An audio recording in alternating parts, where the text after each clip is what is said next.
오늘도 미자는 여느 때처럼 저녁상을 차렸습니다. 90살이 다 되어가는 나이에도 손끝은 여전히 정교했죠. 쌀을 씻고 물을 맞추는 것부터 시작해서 반찬 하나하나까지 정성을 다해 준비하는 게 미자의 일상이었어요. 미자는 밥솥 뚜껑을 열고 갓 지어진 하얀 쌀밥을 살펴보았어요. 윤기가 자르르 흐르는 밥알들이 완벽했습니다. 하윤아, 아빠 엄마 불러. 미자가 밥을 그릇에 퍼내는 순간 코끝에 이상한 냄새가 스쳤습니다. 아주 미세하지만 분명한 쓴내였죠. 평생을 밥과 함께 살아온 미자에게는 놓칠 수 없는 신호였어요. 쌀이 상했나? 아니면 밥솥에 문제가 생겼나? 고개를 갸웃하며 다시 한번 냄새를 맡아보려던 그때였습니다. 손녀 하윤이가 미자의 귀에 바짝 다가와 속삭였어요. 할머니, 이 밥 절대 먹지 마세요. 아이의 목소리는 간절했고 작은 손이 미자의 팔을 꼭 붙잡았습니다.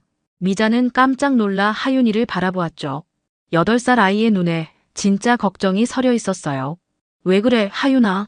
하지만 하윤이는 대답하지 않고 고개만 저었습니다. 그때 준호와 유정이 거실에서 나왔어요. 어머니, 밥상 차리셨네요. 수고하셨습니다. 준호가 정중하게 인사했고 유정은 미자 옆에 서서 반찬들을 식탁으로 옮겼어요. 평범한 저녁 풍경이었죠. 하지만 미자의 마음속에는 하윤이의 귓속말이 맴돌고 있었습니다. 식탁에 앉은 미자는 밥그릇을 앞에 두고 잠시 망설였어요. 평생 한 번도 의심해 본 적 없던 자신의 밥을 의심하게 되다니. 하지만 하윤이의 간절한 눈빛을 잊을 수 없었죠. 미자는 숟가락으로 밥을 떠서 입에 가져가는 척했습니다. 그리고 아무도 보지 않을 때 재빠르게 휴지에 밥을 싸서 가방 속에 넣었어요. 50년 넘게 요리를 해온 손놀림은 누구도 눈치채지 못할 만큼 자연스러웠습니다. 어머니, 입맛이 없으세요? 유정이 걱정스럽게 물었지만 미자는 국물만 떠먹으며 괜찮다고 대답했어요. 평범해 보이는 저녁 식탁 위에 보이지 않는 위협이 올라와 있다는 걸 그때는 아무도 몰랐죠. 다음 날 아침 미자는 평소보다 일찍 일어났습니다. 어젯밤 하윤이의 귓속말이 계속 머릿속을 맴돌았거든요. 부엌으로 향하던 미자는 세면대 옆 선반에서 이상한 걸 발견했어요. 작은 분쇄기였죠. 미니 그라인더라고 부르는 그런 기계 말입니다. 이게 언제부터 여기 있었지? 미자가 분쇄기를 자세히 살펴보니 안쪽에 하얀 가루 흔적이 남아 있었어요. 아주 미세한 가루였죠. 약을 갈 때 쓰는 건가 싶어 냄새를 맡아보니 묘한 냄새가 났습니다. 어디서 맡아본 것 같은데 정확히 기억나지 않았어요. 그때 유정이 세면대로 나왔습니다. 미자는 분쇄기를 가리키며 물었죠. 유정아, 이게 뭐야? 아, 그거요? 제가 건강보조제 갈 때 쓰려고 샀어요. 알약이 너무 커서 삼키기 힘들거든요. 유정의 대답은 자연스러웠지만 미자는 뭔가 석연치 않다는 느낌을 받았어요. 특히 유정의 손이 미세하게 떨리고 있다는 걸 놓치지 않았습니다. 긴장하고 있는 것 같았죠. 그런데 유정아, 손이 왜 떨려? 어디 아픈 거 아니야? 아니에요, 그냥. 요즘 잠을 못 잤더니 그런가 봐요. 유정은 얼른 분쇄기를 서랍 안으로 넣고 세면대를 사용했어요. 미자는 그 모습을 지켜보며 뭔가 이상하다는 생각을 지울 수 없었습니다. 점심시간이 되자 하윤이가 그림을 그리고 있었어요. 미자는 하윤이 옆에 앉아 그림을 들여다보았죠. 그런데 그 그림이 보통이 아니었습니다. 침대에 누워있는 할머니, 그 옆에서 울고 있는 엄마, 화난 표정의 아빠, 그리고 까맣게 칠해진 밥그릇이 그려져 있었어요. 하윤아, 이 그림이 뭐야? 그냥 꿈에서 본 거예요. 꿈에서? 어떤 꿈인데? 하윤이는 말하지 않고 그림에만 집중했습니다. 하지만 미자는 아이의 그림에서 뭔가 중요한 메시지를 읽어낼 수 있었어요. 특히 까맣게 칠해진 밥그릇이 신경 쓰였죠. 오후에 미자는 산책을 나갔습니다.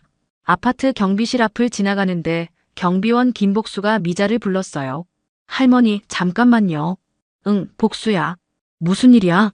김복수는 주변을 둘러본 후 조심스럽게 말했습니다. 할머니 댁에 요즘 밤마다 정장 입은 남자들이 찾아오더라고요. 어제도 밤늦게 왔다 갔어요. 정장 입은 남자들. 네, 셋이나 넷 정도 되는 것 같던데. 뭔가 심상치 않아 보였어요. 혹시 무슨 일 있으신 건 아니죠? 미자는 고개를 저었지만 마음속으로는 불안감이 커져갔어요. 준호가 말하지 않은 무언가가 있다는 확신이 들었죠. 집으로 돌아가는 길에 미자는 습관처럼 휴대폰을 꺼내 오늘 아침 밥상 사진을 찍었어요. 그리고 어젯밤 휴지에 싸서 가져온 밥 샘플도 따로 보관해 두었죠. 평생을 꼼꼼하게 기록하며 살아온 습관이 이런 때 도움이 될 줄이야. 저녁 준비를 하면서도 미자의 머릿속은 복잡했습니다. 분쇄기의 하얀 가루, 유정의 떨리는 손, 하윤이의 이상한 그림, 그리고 밤에 찾아오는 정장 남자들. 모든 게 연결되어 있는 것 같았지만 아직은 확실하지 않았어요. 뭔가 이상해. 분명히 뭔가 숨기고 있어. 미자는 혼자 중얼거리며 저녁 준비를 마저 했습니다. 오늘 밤에도 밥에서 그 쓴내가 날까? 하윤이가 또 귓속말을 할까? 미자의 마음은 점점 무거워져만 갔어요. 그날 저녁 미자는 거실에서 텔레비전을 보고 있었습니다. 평소 즐겨보던 드라마가 나오고 있었지만 집중이 되지 않았어요. 계속해서 이상한 일들이 머릿속을 맴돌고 있었거든요. 그때 준호의 휴대폰이 울렸습니다. 여보세요? 준호의 목소리가 평소와 달리 긴장되어 있었어요. 미자는 귀를 기울였죠. 네, 알겠습니다. 조금만 더 시간을 주세요. 통화가 끝나자 준호의 표정이 어두워졌습니다. 유정이 걱정스럽게 물었어요. 여보, 무슨 일이야? 아니야, 회사 일이야. 하지만 미자는 그게 회사 일이 아니라는 걸 직감적으로 알 수 있었어요. 준호의 얼굴에는 두려움이 역력했거든요. 잠시 후 준호가 미자에게 다가왔습니다. 어머니, 혹시 시간 있으실 때 은행에 같이 가실 수 있을까요? 은행에? 무슨 일로? 그게 요즘 금리가 좋은 상품이 있다고 해서요. 어머니 명의로 하시면 더 유리하다고 하던데. 준호의 설명은 애매했습니다. 구체적이지 않았어요. 미자는 의심스러운 눈으로 아들을 바라보았죠. 무슨 상품인데? 영목이지 비슷한 건데 집을 담보로 잡으면 이자가 많이 줄어든다고 해요. 집을 담보로? 미자의 가슴이 철렁했습니다. 평생 모아서 산 이 집을 담보로 잡는다고. 준호야, 내가 무슨 일에 휘말린 거야? 아니에요, 어머니. 그냥 좋은 기회라서 말씀드린 거예요. 하지만 준호의 눈빛은 거짓말을 하고 있다는 걸 보여주고 있었어요. 미자는 더 이상 묻지 않았지만 마음속으로는 확신했죠. 준호가 큰 문제에 빠져 있다는 걸 말입니다. 밤 11시쯤 미자는 잠들려고 침대에 누웠습니다. 그런데 거실에서 준호와 유정이 작은 소리로 이야기하는 게 들렸어요. 이제 정말 방법이 없어. 어머니한테 말씀드려야 해. 하지만 어머니가 동의하실까? 동의 안 하시면 어쩔 수 없이라도. 목소리가 너무 작아서 그 다음 말은 들리지 않았지만 미자는 온몸에 소름이 돋았어요. 어쩔 수 없이라도라는 말이 무슨 뜻일까? 새벽 2시경 미자는 전화벨 소리에 잠에서 깼습니다. 거실에서 준호가 전화를 받고 있었어요. 네, 백 사장님. 미자는 문틈으로 준호의 모습을 살펴보았어요. 준호의 얼굴은 창백했고 식은땀을 흘리고 있었죠. 시간이 더 필요합니다. 어머니를 설득하고 있어요. 네, 알겠습니다. 통화가 끝나자 곧바로 다른 전화가 걸려왔어요. 이번에는 준호가 아니라 집 전화였죠. 미자는 재빨리 전화를 받았습니다. 여보세요? 혹시 박준호 씨 어머니세요? 낯선 남자의 목소리였어요. 굵고 위협적인 톤이었죠. 네, 그런데요. 저는 백태수라고 합니다. 아드님과 사업상 거래를 하고 있는데요. 미자는 긴장했지만 목소리는 차분하게 유지했어요. 무슨 일이시죠? 간단합니다. 집 담보만 잡으면 모든 게 끝납니다. 아드님도 편해지고 어머니도 걱정 없으시고요. 무슨 소리세요? 우리 집을 담보로. 그러게 말입니다. 별거 아니에요. 서류 몇 장 도장만 찍으면 되는 일인데 왜 이렇게 복잡하게 하시는지. 백태수의 목소리에는 노골적인 협박이 섞여 있었어요. 안 됩니다. 절대 안 돼요. 미자가 단호하게 거절하자 백태수의 목소리가 차갑게 변했습니다. 어머니, 세상이 무서운 줄 아세요? 아드님이 얼마나 깊이 빠져 있는지 아세요? 그게 무슨... 내일까지 생각해보세요. 더 이상 기다릴 수 없거든요. 전화가 끊어졌습니다. 미자는 수화기를 든 채로 한동안 멈춰 있었어요. 손이 부들부들 떨렸죠. 이제 모든 게 명확해졌습니다. 준호가 사체에 손을 댔고 그 사람들이 집을 담보로 잡으려 하고 있다는 걸 말이에요. 내 집은 내 마지막 자존심이야. 미자는 혼자 중얼거리며 결심을 굳혔습니다. 절대로 집을 넘겨줄 수 없다고, 뭔가 대책을 세워야 한다고 말이죠. 다음 날 아침 미자는 어젯밤 일을 준호와 유정에게 직접 물어보기로 결심했습니다. 더 이상 모른 척할 수 없었어요. 아침밥을 차리면서도 마음이 무거웠죠. 준호야, 유정아, 잠깐 이야기 좀 하자. 두 사람은 미자의 진지한 표정을 보고 긴장한 듯 했어요. 식탁에 앉은 미자는 천천히 입을 열었습니다. 어젯밤에 백태수라는 사람한테서 전화 왔어. 준호의 얼굴이 순간 창백해졌어요. 유정도 당황한 기색이 역력했죠. 어머니, 그게. 준호야, 엄마한테 거짓말하지 마. 내가 무슨 일에 휘말린 거야? 한동안 침묵이 흘렀습니다. 그러다가 유정이 먼저 입을 열었어요. 어머니, 죄송합니다. 사실 여보가 사업 자금 때문에. 유정아, 그만해. 준호가 유정을 막았지만 이미 늦었어요. 미자는 모든 걸 눈치챘거든요. 그래서 우리 집을 담보로 잡으려는 거구나. 어머니, 정말 죄송합니다. 하지만 다른 방법이 없어요. 준호가 무릎을 꿇으며 사죄했지만 미자의 마음은 이미 굳어져 있었어요. 그때 유정이 갑자기 부엌으로 가더니 분쇄기를 들고 왔습니다. 어머니, 어제 이거 보셨죠? 이것 때문에 오해하신 것 같은데. 오해? 제가 불면증이 심해서 수면제를 먹고 있어요. 그런데 알약이 너무 커서 삼키기 힘들어서 이걸로 갈아서 먹고 있었거든요. 유정이 약통을 꺼내 보여주었어요. 정말 수면제였죠. 그런데 어머니 밥에 뭘 탄다고 생각하신 거예요? 아니야, 그게 아니라. 미자는 잠시 당황했어요. 정말 자신이 오해한 건가? 하지만 밥에서 나던 그 쓴내는 뭐였을까?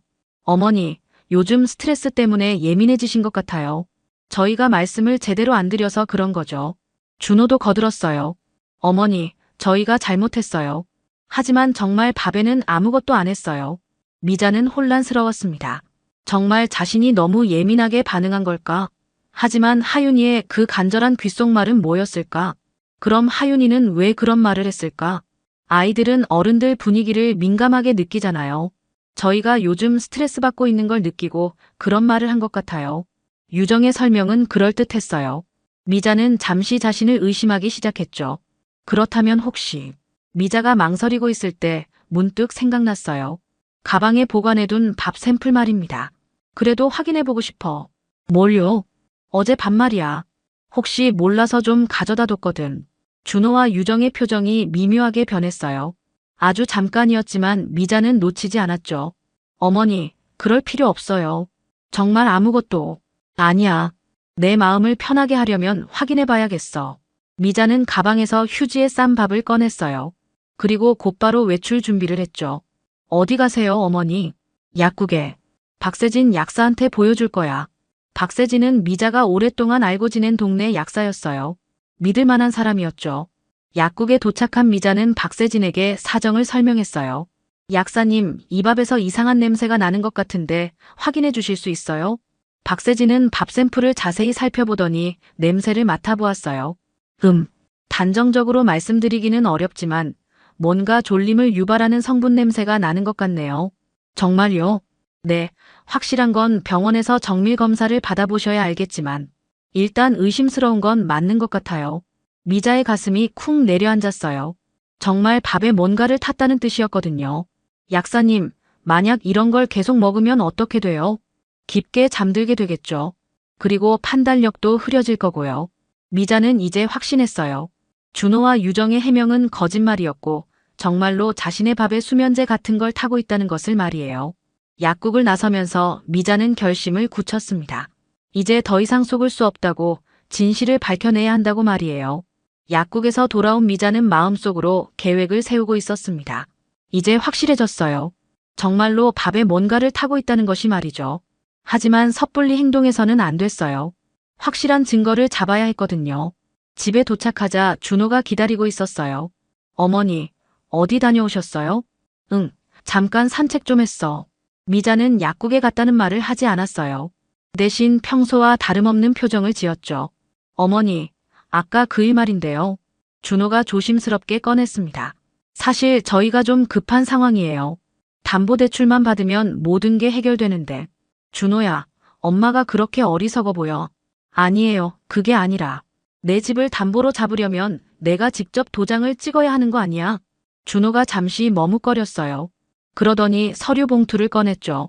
어머니, 이것만 보시면 정말 이자만 탕감받는 거예요. 서류를 살펴본 미자는 깜짝 놀랐어요. 집을 담보로 잡는 대출 서류가 아니라 아예 집의 소유권을 넘기는 서류였거든요. 준호야, 이게 뭐야? 이자 탕감이 아니라 집을 넘기는 거잖아. 어머니, 그게. 일단 명의만 바꿔놓고 나중에 다시. 다시는 무슨 다시야. 한 번 넘기면 끝이야. 미자는 화를 냈지만 속으로는 다른 생각을 하고 있었어요. 이제 준호가 얼마나 절망적인 상황에 있는지 알 수 있었거든요. 알았어, 준호야. 생각해볼게. 정말요? 응. 하지만 하루만 시간을 줘. 그리고 오늘 저녁에 온 가족이 함께 밥을 먹자. 준호는 안도의 표정을 지었어요. 미자가 마음을 바꾼 것 같아 보였거든요. 미자는 곧바로 행동에 나섰습니다. 먼저 작은 보이스 레코더를 샀어요. 그리고 가디건의 단추 안쪽에 조심스럽게 숨겨두었죠. 다음으로는 경비실에 갔어요. 복수야, 우리 집 앞 CCTV 영상 좀 볼 수 있어? 어떤 시간대요? 어제 밤이랑 그저께 밤. 김복수가 영상을 틀어주자 정말로 정장 입은 남자들이 밤늦게 찾아오는 모습이 나왔어요. 미자는 휴대폰으로 그 장면을 촬영했죠. 복수야, 이 사람들 자주 와. 네, 이번 주에만 서너 번 온 것 같아요. 뭔가 심상치 않더라고요. 미자는 고개를 끄덕였어요. 이제 또 하나의 증거를 확보한 셈이었죠. 집으로 돌아온 미자는 밥솥 앞에 섰습니다. 스마트 밥솥이라 예약 기능이 있었는데 언제 누가 설정했는지 기록이 남아 있었어요. 미자는 그 화면도 사진으로 찍어두었죠. 저녁 시간이 다가왔어요. 미자는 평소보다 더 정성스럽게 저녁을 준비했습니다. 마지막 만찬이 될지도 모르니까요. 어머니, 정말 맛있겠어요. 유정이 부엌에 와서 도움을 주겠다고 했지만 미자는 정중히 거절했어요. 괜찮아, 나 혼자 할게. 너는 하윤이나 봐줘. 밥이 지어지는 동안 미자는 가슴이 두근거렸어요. 정말 오늘도 밥에 뭔가를 탈까? 그 순간을 놓치지 않고 잡을 수 있을까? 식사 시간이 되자 온 가족이 식탁에 모였어요. 미자는 보이스 레코더가 제대로 작동하는지 확인했죠. 준호야, 그 서류 말인데. 네, 어머니. 내일 공증사무소에 같이 가자. 도장 찍을게. 준호의 얼굴에 안도감이 스쳤어요. 하지만 미자는 이미 다른 계획을 세우고 있었습니다. 그런데 오늘은 가족이 다 모였으니까 천천히 식사하자. 나도 화장실 좀 다녀올게. 미자가 자리를 비우는 순간 아이패드를 살짝 식탁 모서리에 기대어 놓았어요. 전면 카메라가 부엌을 향하도록 말이죠. 그리고 거울에 반사되는 부엌의 모습이 화면에 나오도록 각도를 맞췄어요. 화장실에 간 척하면서 미자는 문틈으로 상황을 지켜보았습니다. 과연 준호가 움직일까? 정말로 밥에 뭔가를 탈까? 몇 분 후 준호가 일어났어요. 그리고 부엌으로 향했죠. 미자의 심장이 쿵쾅거렸어요. 드디어 결정적인 순간이 온 것 같았거든요. 미자는 화장실에서 나오는 척하며 문틈 사이로 조심스럽게 상황을 지켜보았습니다. 준호가 부엌으로 들어가는 모습이 보였어요. 가슴이 쿵쾅거렸지만 최대한 침착함을 유지하려 애썼죠. 준호는 주방 찬장을 열더니 그 작은 분쇄기를 꺼냈어요. 그리고 안에 들어있던 하얀 가루를 밥솥 안에 털어넣기 시작했습니다. 미자는 그 모습을 보며 분노가 치밀어 올랐지만 끝까지 지켜봤어요. 확실한 증거를 잡아야 했거든요. 아이패드의 전면 카메라가 거울에 반사된 부엌의 모습을 고스란히 담아내고 있었어요. 미자가 평소 셀카를 찍을 때 쓰던 미러 기법이 이런 곳에 쓰일 줄이야. 준호는 자신이 촬영당하고 있다는 걸 전혀 눈치채지 못했죠. 가루를 다 털어넣은 준호는 밥을 젓가락으로 살살 저었어요. 그리고 분쇄기를 다시 찬장에 넣고 자연스럽게 식탁으로 돌아왔습니다. 어머니, 어디 계세요?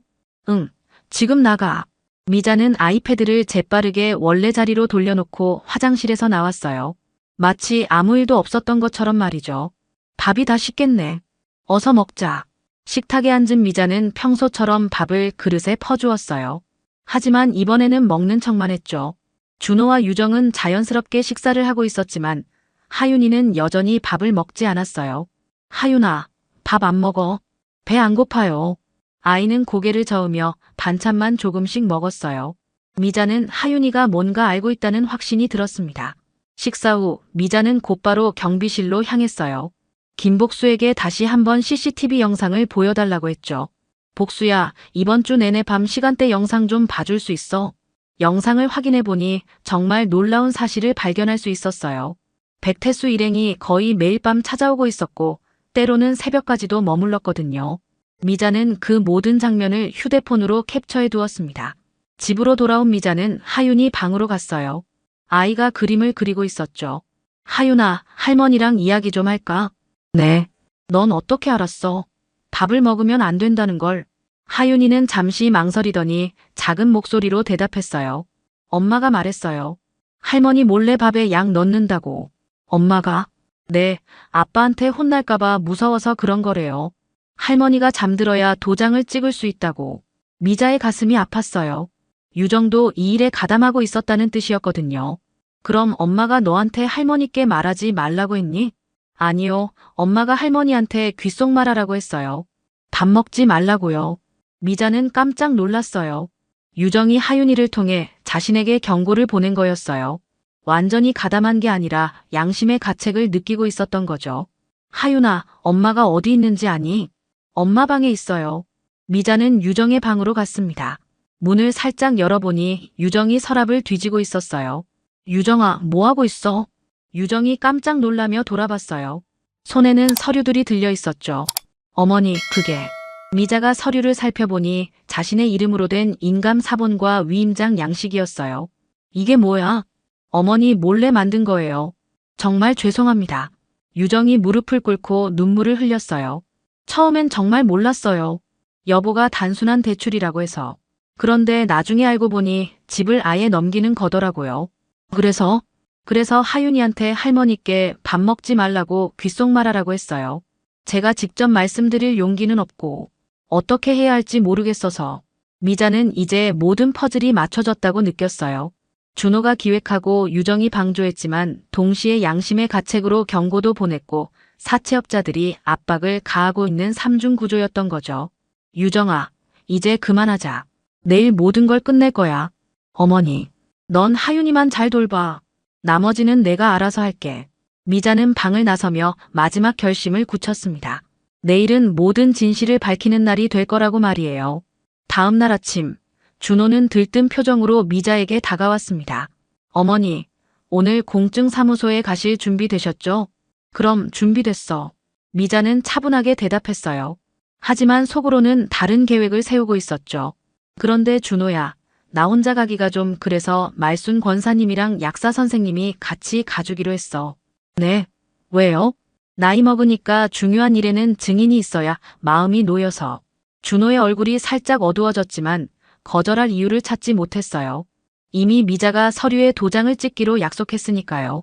공증사무소에 도착했을 때 말순 권사와 박세진 약사가 이미 기다리고 있었습니다. 준호는 약간 당황한 기색을 보였지만 어쩔 수 없다는 듯 인사를 나눴죠. 자, 이제 서류를 확인해 보시죠. 공증인이 서류를 펼쳐놓았을 때 미자가 갑자기 가방에서 봉투를 꺼냈어요. 잠깐만요. 서류를 보기 전에 먼저 보여드릴 게 있어요. 미자는 테이블 위에 여러 가지 증거들을 차례로 꺼내놓기 시작했습니다. 밥솥 예약 로그 사진, 경비실 CCTV 캡처 화면, 그리고 아이패드에 녹화된 영상까지. 이게 뭐예요, 어머니? 준호가 당황해서 물었지만 미자는 침착하게 계속했어요. 준호야, 내가 내 밥에 수면제를 탄 증거들이야. 공증인과 말순 권사, 박세진 약사 모두 깜짝 놀란 표정을 지었어요. 준호의 얼굴은 창백해졌죠. 어머니, 그게 무슨... 이 영상 좀 보세요. 미자가 아이패드 화면을 돌려서 보여주자 준호가 분쇄기에서 가루를 꺼내 밥솥에 넣는 모습이 선명하게 나타났어요. 그리고 이건 경비실 CCTV예요. 밤마다 찾아오는 사채업자들 모습이고요. 한 장씩 증거를 제시할 때마다 준호는 점점 더 초라한 모습이 되어갔어요. 내가 내 밥맛을 속였어. 내 밥을 건드린 건 내 삶을 건드린 거야. 미자의 목소리에는 분노와 실망이 섞여 있었어요. 그때 갑자기 유정이 공증사무소로 뛰어들어왔습니다. 눈이 빨갛게 부어 있었죠. 어머니, 정말 죄송합니다. 유정이 바닥에 무릎을 꿇고 눈물을 흘리기 시작했어요. 저 말리고 싶었어요. 정말로요. 그래서 하윤이한테 할머니께 귓속말하라고 했고요. 유정아, 처음에는 정말 몰랐어요. 단순한 대출인 줄 알았는데 나중에 보니까 집을 아예 넘기는 거더라고요. 그래서 하윤이를 통해서라도 막으려고 했던 거예요. 말순 권사가 유정의 어깨를 감싸며 달래주었어요. 바로 그때 공증사무소 문이 또다시 열리며 정장을 입은 남자 셋이 들어왔습니다. 백태수 일행이었죠. 박준호 씨, 약속 시간 다 됐는데 아직도. 백태수가 말을 시작하다가 상황을 파악하고는 표정이 변했어요. 뭐야 이게? 왜 이렇게 사람이 많아? 미자가 즉시 휴대폰을 꺼내 일일이 번호를 눌렀어요. 여보세요, 경찰서예요? 협박을 당하고 있어요.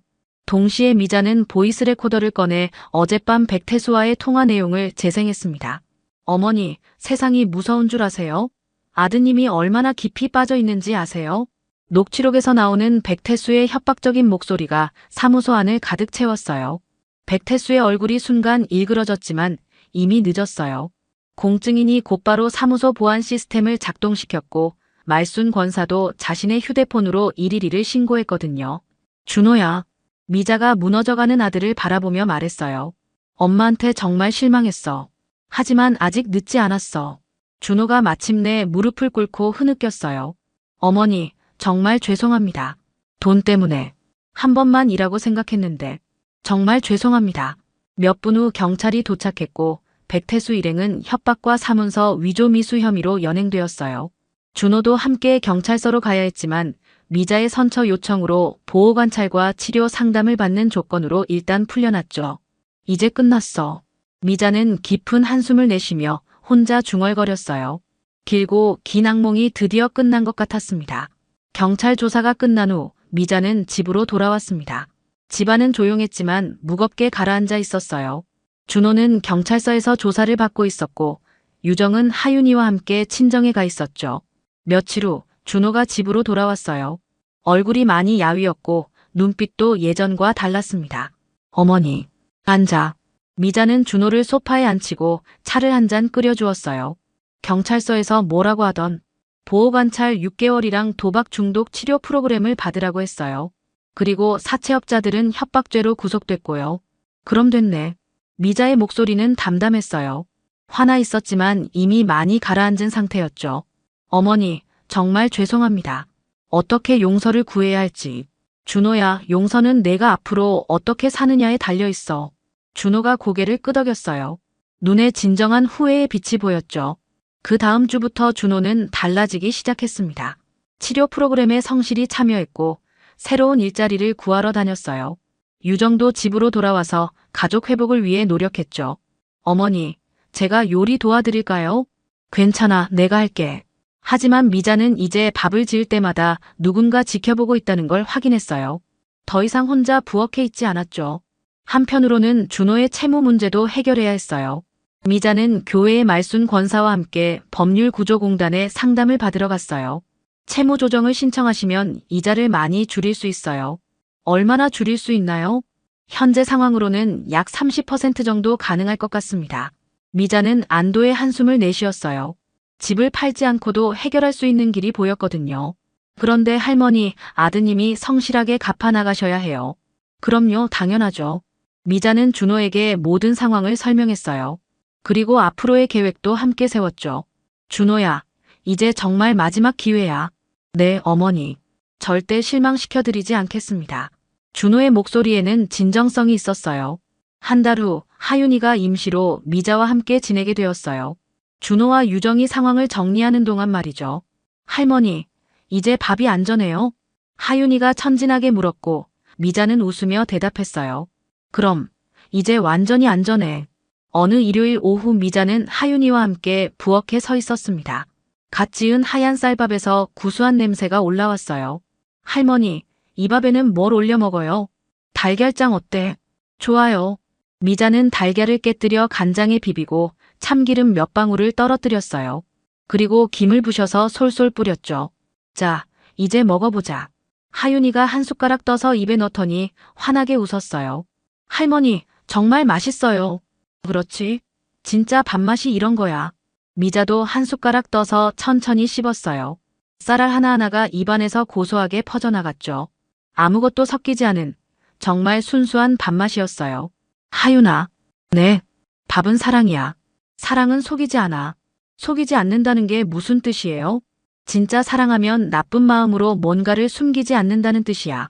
하윤이가 고개를 끄덕였어요.